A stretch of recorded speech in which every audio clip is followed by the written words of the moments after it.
Yo tout le monde, c'est Swiss Motoboy, j'espère que vous allez bien.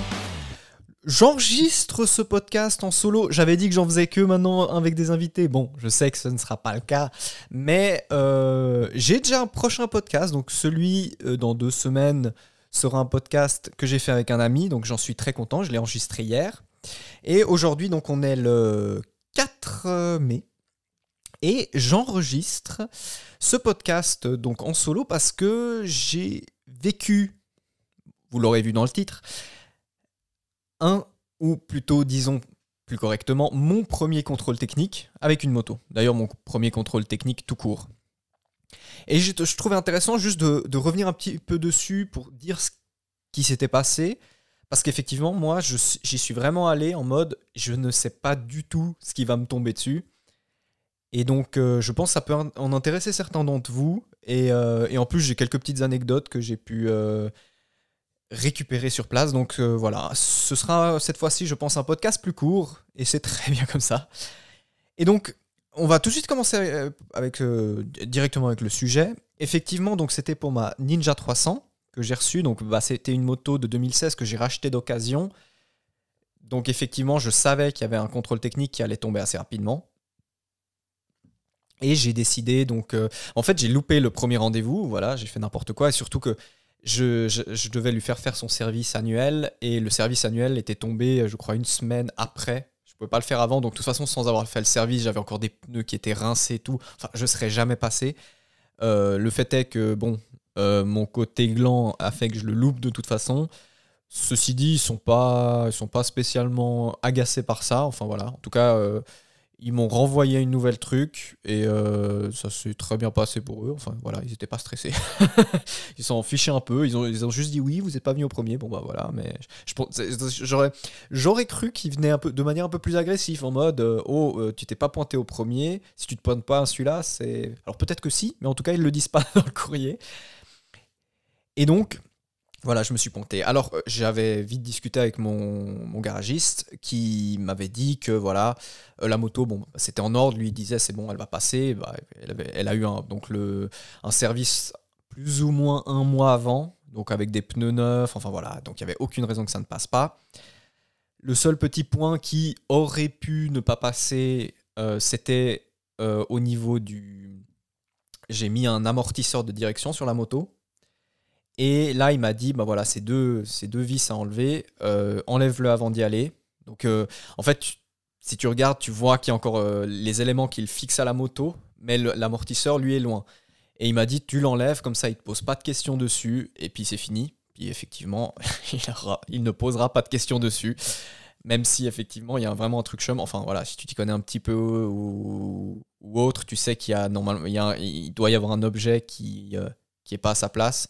Il m'avait même dit, mon garagiste, en mode, tu lui dis, s'il te demande ce que c'est, ce bout métallique qui dépasse comme ça et qui n'a rien à faire là, qui n'est même pas de la couleur du guidon, enfin voilà, tu lui dis que c'est un truc de support de téléphone, mais normalement, ils ne te poseront même pas la question. Il avait raison, ils n'ont même pas posé la question, mais voilà, ça c'était déjà le premier truc. Et le fait est, il m'a juste dit, enlève-le parce qu'en fait, il risque de te demander un document d'homologation et il y en a pas, quoi. Et en même temps, bah non, c'est pas quelque chose qui met spécialement, voire du tout en danger au niveau de la conduite ou comme ça. Donc bon, j'ai préféré pas prendre le risque. Ça m'a pris... disons que si j'avais un talent de mécanicien, ça m'aurait pris 2 minutes à enlever et à remettre. Vu que j'en ai pas, on est plus à 20 minutes à enlever et à remettre. Donc voilà, mais bon, c'est pas grand-chose. Et donc voilà, j'avais le rendez-vous hier juste après la pause de midi, en gros. Donc je me dis, vas-y, je me pointe là-bas. J'y vais en plus un petit peu en avance. J'arrive sur place. Donc ils avaient simplement dit déjà ça au niveau des documents. Moi, j'avais donc la carte grise et le document de convocation qui disait qu'il fallait présenter. Et encore le document d'homologation parce que j'ai un pot d'échappement qui est modifié. Et donc je me pointe. Et puis, il me prend tout de suite, donc il me prend genre 10 minutes en avant. Je lui dis, ça pose pas de souci parce que voilà, je suis en avance et tout. Il dit non, non, non, non. Bon, ok. J'ai pas l'impression qu'ils ont énormément de travail non plus. Je serais un petit peu. C'est pas pour être méchant, mais je serais un petit peu. Je serais pas très très doux avec avec les employés là-bas. Voilà, faut pas le prendre mal, mais c'est juste qu'effectivement, je vous expliquerai pourquoi. Mais en gros, donc, il arrive, il me dit d'avancer la moto, de la poser sur un truc, et puis après, il commence un peu à tourner autour de la moto, il dit, vous avez la carte grise, je lui donne la carte grise, vous avez le document pour le pot d'échappement, je lui le donne, et là, premier petit souci, en fait, et je n'avais pas fait gaffe, mais en même temps, qui regarde ça, en fait, le numéro, je crois, je sais plus si c'est matricule ou de châssis, il y avait une erreur sur le document pour le pot d'échappement. Donc en gros, le document n'est pas valable. Ça fait déjà longtemps que je me dis que je me suis toujours posé la question, est-ce que ces documents ont une quelconque valeur en dehors d'exister, quoi. Et c'est pas après ce contrôle technique que ça a changé, c'est-à-dire que vraiment, il a juste comparé si les données étaient les mêmes sur la carte grise au niveau du véhicule. C'est vraiment, si on regarde le document, toutes les données par rapport au pot d'échappement, par rapport à tout ce qui est écologique, les émissions et puis le bruit, normalement, c'est les normes Euro c'est les mesures des normes Euro. Donc en fait, en Suisse, on a simplement ce papier en plus. Et je me suis toujours dit, est-ce que le papier en lui-même... qu'est-ce qui prouve que ce papier n'est pas un faux, en fait? Et alors, le mien que j'ai reçu, il y a un petit filigrane de l'entreprise qui importe dans le papier directement. Voilà. Je voulais lui poser la question, mais en fait, je vais vous expliquer un peu le personnage. Le type, je crois qu'il m'a dit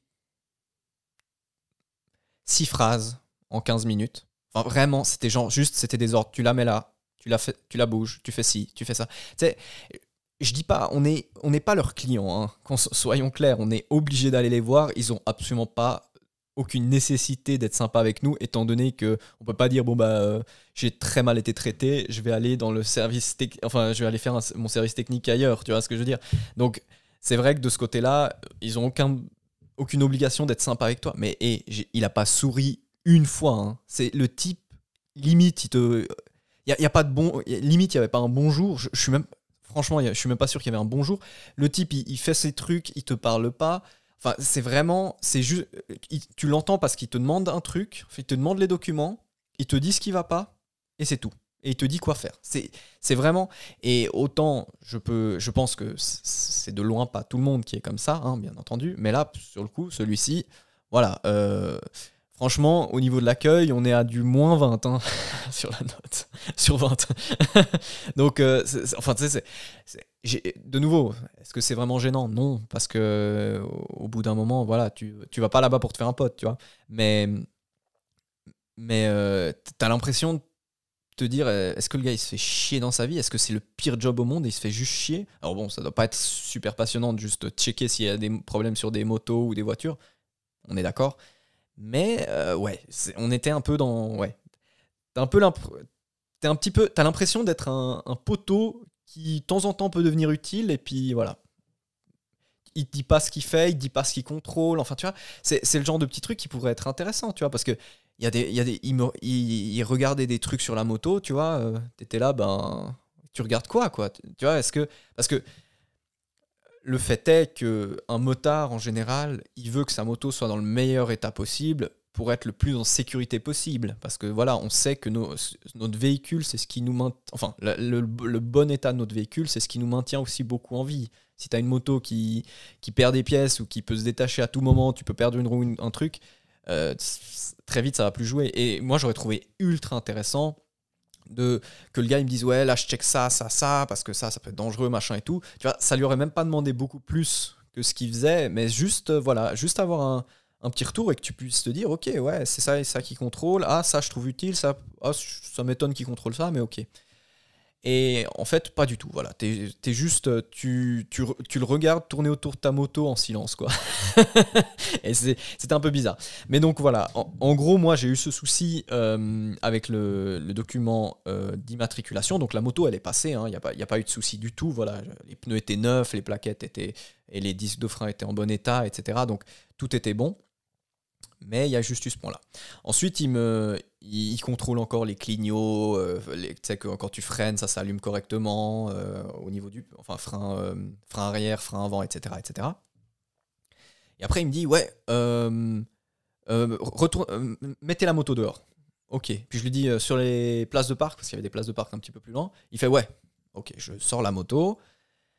Puis je me dis, bon, bah, le contrôle est terminé, je tourne la clé, machin, je retourne vers lui, et en retournant vers lui, voilà, c'est juste pour vous dire l'accueil du gars, en retournant vers lui, je vois qu'il est en train de mettre une veste de moto et un casque. Et là, je fais, ah, non, ok, le test n'est pas fini, il va rouler ma moto. Ok, t'aurais pu me le dire, tu vois.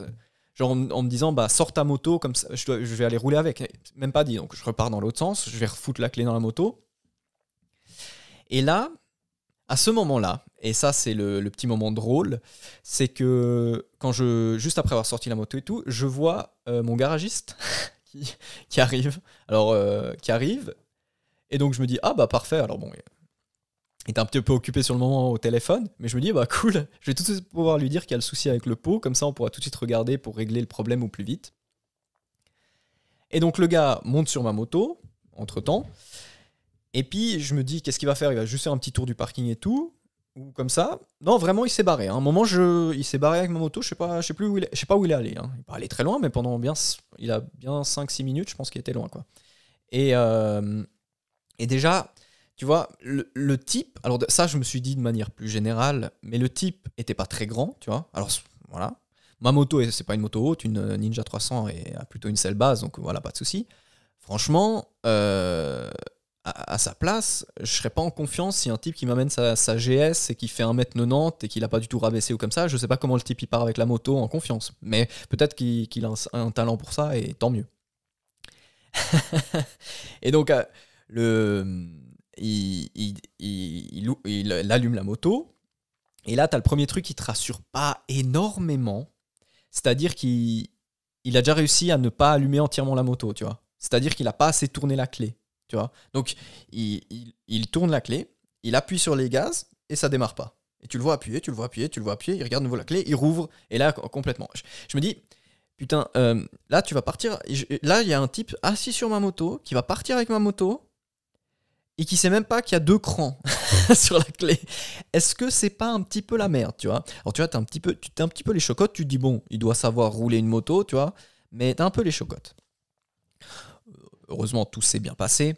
Il revient et après, un peu en mode un petit peu, voilà, toujours de manière très sympathique, il me dit bon, voilà, la moto c'est tout bon. Par contre, effectivement, il y a le souci du document d'homologation du pot. Donc, vous avez 2 semaines pour nous apporter le document juste. Donc, heureusement, il ne faut pas aller remontrer la moto et tout. Grande chance, mais effectivement, je ne suis pas encore sorti d'affaire. Et après, il me dit, bon, moi, tu sais, je me dis, ok, bah, pas de souci. Et puis, il part dans une autre porte, il dit, bon, maintenant, vous allez devoir aller au guichet pour récupérer le document, tu vois. Je dis, ok, si tu veux, je vois pas l'intérêt, mais ok. Donc, je rentre, je prends mon ticket, je commence à attendre.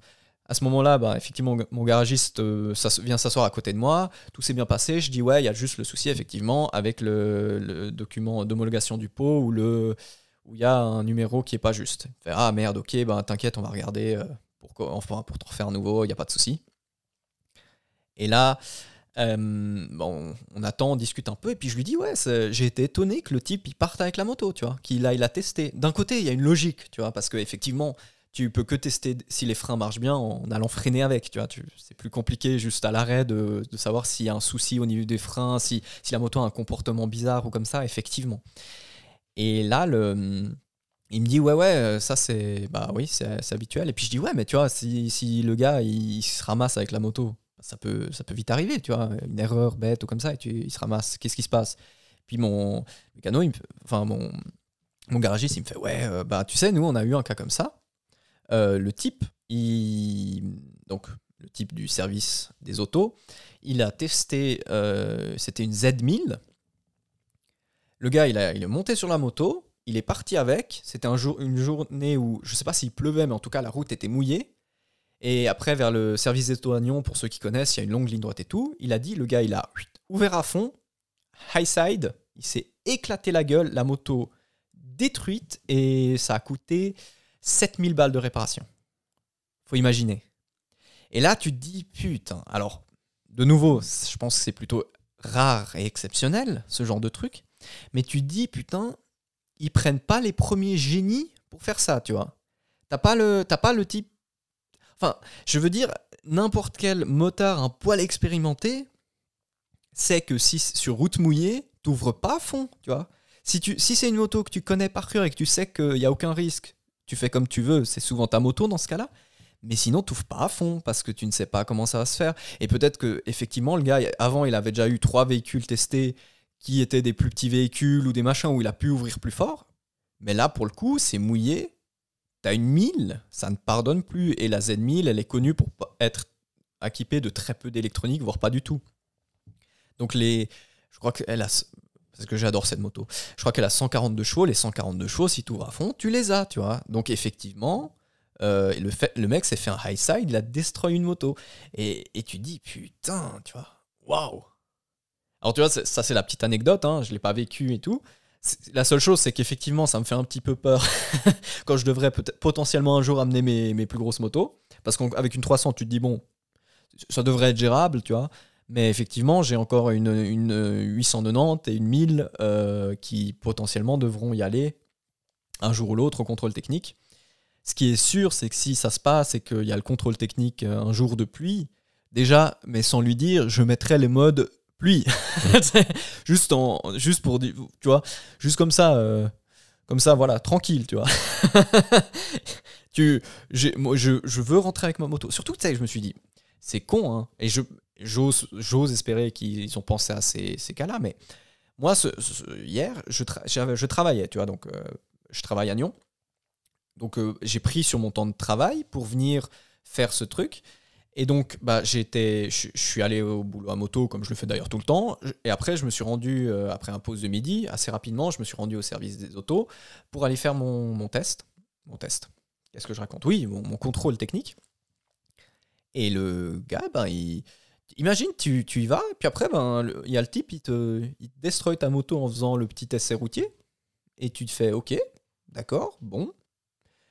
Comment je retourne au boulot, comment je rentre chez moi, tu vois ? Comment ça se passe ? Parce que là, moi, je suis venu avec un véhicule pour qu'on contrôle que tout soit en règle. Et qu'est-ce que je fais maintenant ? Alors, parce que effectivement, bien entendu, ils ont des assurances pour couvrir ça. Mais là, maintenant, dans un premier temps, parce que bien entendu, il y a intérêt à ce que votre assurance sorte le pognon très rapidement. Mais qu'est-ce qui se passe maintenant tout de suite ? Comment je rentre, moi ? Et je me suis dit... Alors, tu vois, faut oser un petit peu, mais je pense qu'il faut... Moi, j'aurais dit, ok, maintenant, vous vous démerdez, mais moi, vous m'appelez un taxi, et puis vous faites que le taxi vienne encore me chercher après le boulot. J'en sais rien, tu vois. Mais parce que, imagine, dans mon cas, effectivement, mes parents habitent pas trop loin, j'aurais pu appeler quelqu'un comme ça, tu vois. Mais je trouve ça anormal, et surtout si t'es capable d'engager un type qui est pas capable de se dire que quand c'est mouillé, il faut peut-être pas ouvrir la moto à fond. Puis voilà. Après, je sais pas si c'était dans le centre, le SAN à Nyon ou un autre, tu vois. Mais vu que mon garagiste est à Vic, c'est bien possible que ce soit celui-là. Et donc, effectivement, ça doit être... Je sais pas s'il est encore là-bas, hein, parce que quand tu te prends un high side dans la gueule, je suis pas sûr que tu t'en relèves tout de suite, tu vois. Donc, aucune idée. En tout cas, ouais, cette Z1000 m'avait dit, 7000 balles de réparation. Voilà. La moto neuve, elle coûte 14 000, tu vois. Donc voilà, c'est genre déjà la moitié de la moto que tu remplaces. Hein. C'est assez fou et tu dis waouh, c'est quand même une dinguerie. C'est quand même une dinguerie. Donc bon, écoute, la seule chose que je me dis, c'est que si ça venait à arriver à ma ZX10R, tu vois, le seul truc positif, ce serait qu'effectivement là, actuellement sur la ZX10R, j'ai des carénages qui sont... c'est pas des carénages d'origine, donc le pack m'a coûté 600 balles. Très clairement, j'essaierai de faire passer ça pour du carénage, remplacement par du carénage d'origine. Juste le carénage, mec, t'en as pour minimum 5000 balles. Et après, j'aurai 2 carénages d'origine, plus je pourrais aller me racheter un de ces carénages à 600 balles qui coûte rien, et pour pouvoir faire de la piste avec. Et voilà. Il y a du plan pour se faire du but, quoi. Parce que là, c'est ton assurance. Enfin, tu vois, c'est pas ton assurance, c'est rien. Et puis franchement, enfin voilà, je comprends même pas. Pour aller tester les freins et voir si la moto accélère normalement et tout, je comprends même pas que tu aies l'idée d'ouvrir à fond. Quand il m'a raconté ça, j'étais là, waouh, mais c'est anormal, quoi. À quel moment, tu vois, à quel moment? Enfin bref. Tout ça pour dire que il faut. De toute façon, ce que je conseille, moi, si vous avez un contrôle technique, c'est passer voir votre garagiste. Soit il vous fait un service dessus parce que la moto en a de toute façon besoin, soit lui il fait un contrôle. Souvent, les garagistes ils pourront dire c'est bon, ça passe ou ça passe pas. Parce que très souvent, ils doivent aussi faire passer des contrôles techniques à des véhicules. Et donc, ils ont souvent affaire à ça. Et ils vont pouvoir tout de suite vous dire si c'est bon comme ça ou pas. Là, effectivement, dans mon cas, il y a eu une petite couille dans le pâté parce qu'effectivement, on aurait pu se donner la peine de vérifier. Moi, tu vois, c'est le genre de document, tu le reçois, mais tu le regardes jamais. Effectivement, si vous avez un pot modifié, peut-être regardez bien que toutes les données sur le document d'homologation du pot soient bien les mêmes que sur votre carte grise. Ça vous évitera peut-être de devoir y retourner, quoi.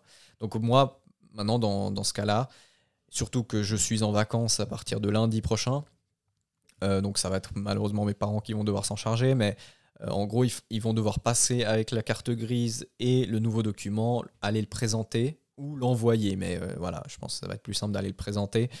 Et voilà, c'est aussi simple que ça, mais ça fait que ça met un mini stress parce que ils nous ont donné un temps de 2 semaines pour le faire. Et puis voilà, c'est un petit peu... tu dis bon, ok. Surtout que tu sais, moi, je m'attendais, vu pour modifier, en plus, il est assez bruyant quand même. Hein. Selon le document, on est à 88 décibels et je crois qu'à partir de 90, t'as plus le droit. Donc, il est quand même, tu vois, il est assez bruyant. Ce qui d'ailleurs m'agace un petit peu, hein, je vais pas vous mentir, parce que il y a des fois, t'es là, putain, il pète les oreilles. Parce que le bruit est plus joli et c'est pour ça que je l'ai, mais ça pourrait être 1 ou 2 décibels en moins, je serais très content aussi, c'est ça le truc. Mais voilà, je pensais qu'ils allaient mesurer les décibels. Ils en ont rien à foutre. Ils font vraiment confiance à ce bout de papier, quoi. C'est... Voilà. Tant mieux, hein. Je suis même pas sûr, tu sais, qu'il a vraiment regardé s'il y avait une chicane ou comme ça. C'est vraiment... ouais, c'est assez spécial comme ils font ça. Puis pour dire aussi, au niveau du contrôle, quand ils tournaient autour de la moto, alors ils regardaient un peu à l'intérieur de la moto. Je sais pas exactement, je pense qu'ils regardaient le radiateur et des trucs comme ça. Euh, pour voir s'il y avait. Je suis même pas sûr, tu vois, qu'il a spécialement regardé s'il y avait dans les liquides de frein, etc. S'il y avait ce qu'il fallait. Il a regardé si les repose-pieds passagers et conducteurs se relevaient bien. Imagine, de nouveau, les passagers, bon, ok, si t'arrives pas à les baisser, ça veut dire que tu peux pas prendre un passager. Mais de là, il y a tellement de trucs où tu te dis, mais pourquoi tu viens de contrôler si mon repose-pied passager s'ouvrait bien. Je vois pas à quel moment ça remet en question la sécurité de la moto, tu vois. Et je me demande même si ça aurait pu poser un souci, vu que sur la carte grise, c'est marqué 2 personnes. C'est marqué que c'est pour... voilà. Enfin, il y a 2 personnes qui peuvent monter sur ce véhicule. Si t'enlèves les repose-pieds, je sais pas s'il peut te faire chier, tu vois.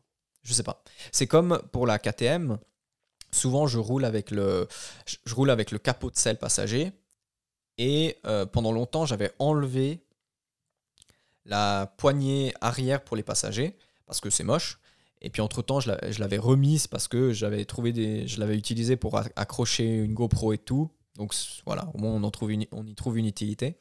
Mais le truc, c'est quand même que avec ça, théoriquement, il faut que tu aies quelque chose pour le passager. Souvent, sur beaucoup de motos, vous avez cette petite lanière sur la selle passager, vous avez cette petite lanière en cuir qui est le long du siège, là vraiment là où tu poses le cul, et c'est ça qui est le truc pour se tenir, tu vois. Alors va te tenir en rodéo, hein, tout le monde sait que ça ne sert à rien, tu vas te tenir à la personne devant parce que sinon tu vas voler à la première accélération. Mais dans l'idée, c'est ce qu'il faut, parce que obligatoirement, si c'est une moto pour 2 personnes, il faut qu'il y ait quelque chose pour que le passager puisse se tenir. Que ce soit réellement utile ou pas, mais il faut. Et la poignée de ma KTM aussi, si tu te tiens dessus, alors tu peux à la limite te tenir un derrière, enfin de tenir, mais passer vraiment derrière toi. Donc de nouveau, c'est pas top. Si tu tiens à deux mains, tu vas être dans une position extrêmement, enfin tu seras vraiment en déséquilibre. Donc effectivement, c'est pas non plus très logique. Mais dans l'idée, voilà, il faut ça. Et je me demande si ça aurait pu poser un souci, tu vois. S'ils regardent ça, tu vois. Parce que s'ils sont capables de regarder si si le repose-pied s'ouvre bien, est-ce qu'ils regardent aussi, c'est marqué que c'est pour deux personnes, où est la poignée passager, tu vois. C'est un truc qu'il faudrait poser la question. Ça m'intéresserait. Ou si quelqu'un a vécu ça, d'ailleurs, ce serait intéressant de savoir si on vous a embêté parce qu'effectivement, vous aviez votre moto qui était configurée pour être tout seul dessus. Et puis que le gars sur place, il vous a embêté pour ça. Parce qu'effectivement, hein, on voit souvent des personnes qui enlèvent les repose-pieds passagers parce que ils savent, je prends jamais personne derrière, donc ça sert à rien, c'est moche. Donc ça m'intéresserait de savoir. Mais voilà, dans les grandes lignes, moi je peux que conseiller, parce que voilà, c'est ce que je viens de vivre. Contrôlez si vous avez un pot modifié, que les informations sur le document d'homologation soient bien correctes et qu'elles soient bien égales à ce qui est au niveau de la carte grise. Ça peut vous éviter une petite galère. Puis effectivement, toujours faire contrôler la moto par un garagiste si vous n'êtes pas sûr. Même moi, je conseillerais presque tout le temps, à moins que voilà, vous soyez connaisseur vraiment en termes de tout ce qui est réglementé, que vous contrôliez vous-même. Mais ça peut vraiment éviter, parce que voilà. En plus, j'ai vu que ça coûtait 50 balles de faire le contrôle technique. Heureusement, c'est pas trop cher. Mais je pense que si tu dois retourner remontrer la moto, tu repayes une fois 50 francs. Tu vois. Moi, dans mon cas, je peux juste me pointer au guichet et montrer les documents corrigés. Mais dans d'autres cas, ce serait pas aussi, je pense, pas aussi simple. Tu vois. Donc voilà. En tout cas, tout ça pour dire que si je peux faire un avis client, le sourire, c'est toujours important. C'est bien de sourire aussi de temps en temps. Et puis sinon, voilà, c'est pour finir, hein, faut vraiment se dire ça comme ça prend, allez, à tout casser, je crois que au total 25 minutes, 30 minutes au max, t'es arrivé et t'es ressorti, si tout se passe bien. Donc voilà, c'est vite fait, bien fait.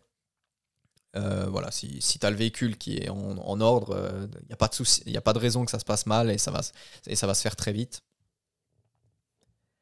Et puis voilà, faut pas s'attendre à être bien accueilli, quoi.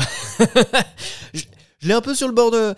En fait, pour tout dire, par rapport au papier d'homologation du pot, si ça avait été un gars sympa, bonne humeur, bonne ambiance, j'aurais pris le temps juste de lui demander, est-ce que ce document, il y a quoi que ce soit que vous contrôlez pour être sûr que ce document est un vrai, entre guillemets.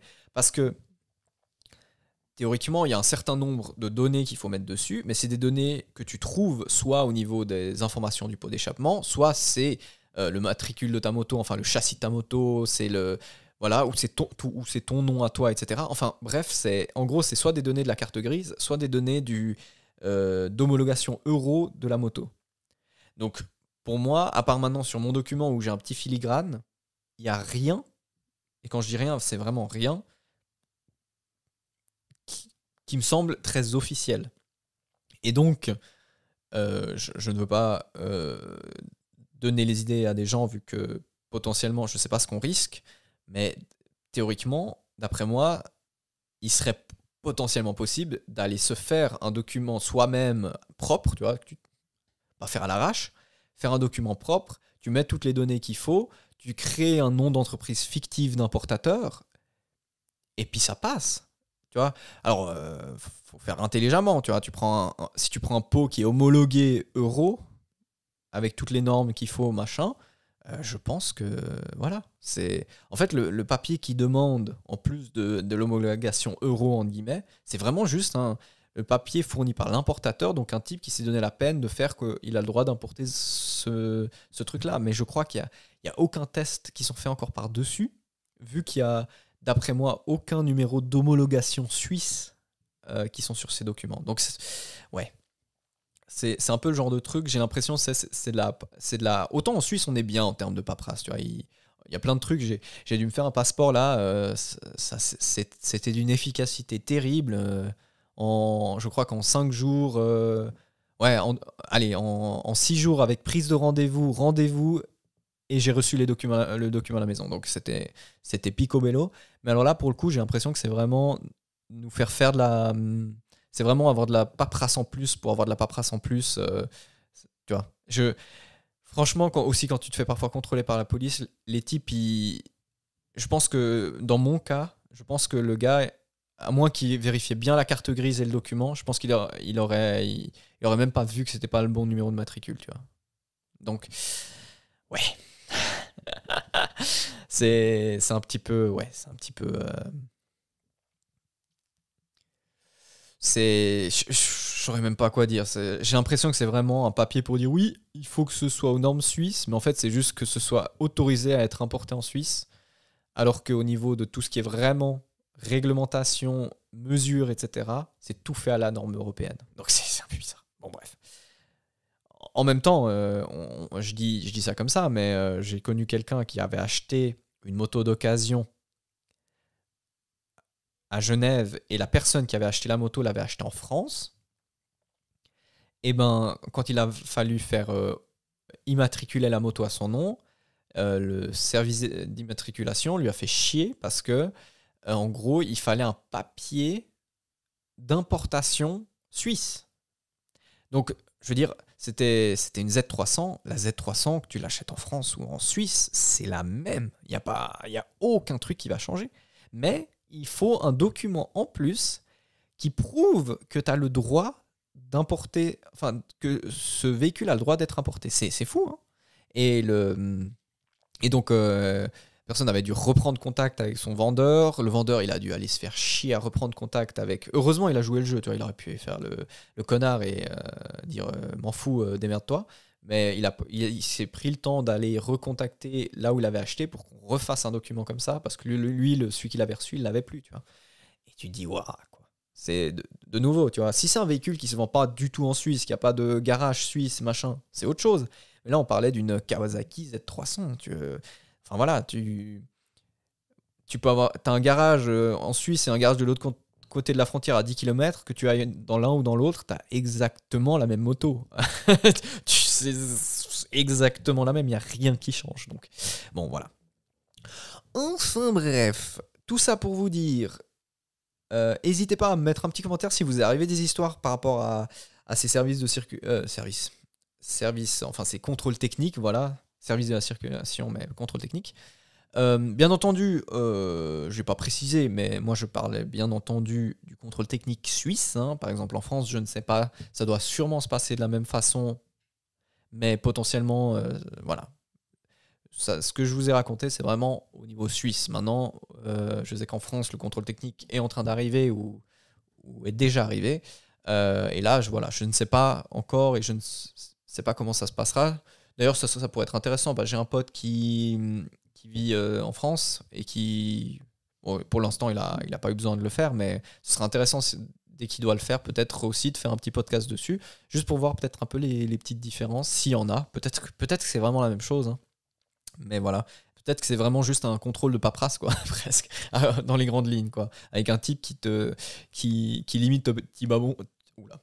Avec un type qui limite te dit pas bonjour. Faut que j'arrête ce podcast, je commence à dire n'importe quoi. En tout cas, j'espère que ce petit podcast vous aura plu. Juste pour les petites informations, au cas où. Donc là, les prochaines semaines, j'ai 2 tests moto qui vont sortir. Et j'ai déjà un podcast qui est prêt. J'ai celui-ci qui va sortir là, ce week-end directement. Et je vais voir encore si j'arrive à en faire un deuxième, parce que pour tout vous dire, je vais partir en vacances. Et donc, avec beaucoup de fierté, je crois que j'ai réussi à faire du contenu en avance. Tu vois, ce qui est quand même vachement rare pour le garçon. Donc, je suis plutôt très très fier de ma situation. On verra à quel point j'ai réussi à faire en avance que tout fonctionne bien. Mais c'est un peu l'idée. Et donc, voilà, n'hésitez pas, si ce podcast ça vous a plu, à mettre un petit like. Je rappelle bien entendu que ce podcast est disponible pas que sur YouTube, où j'ai le principal nombre de mes écoutes. La majorité, disons bien les choses, la majorité de mes écoutes, c'est sur YouTube. Mais effectivement, il est aussi dispo sur beaucoup de plateformes. J'ai fait la liste sous le podcast d'ailleurs, sur le podcast sous YouTube.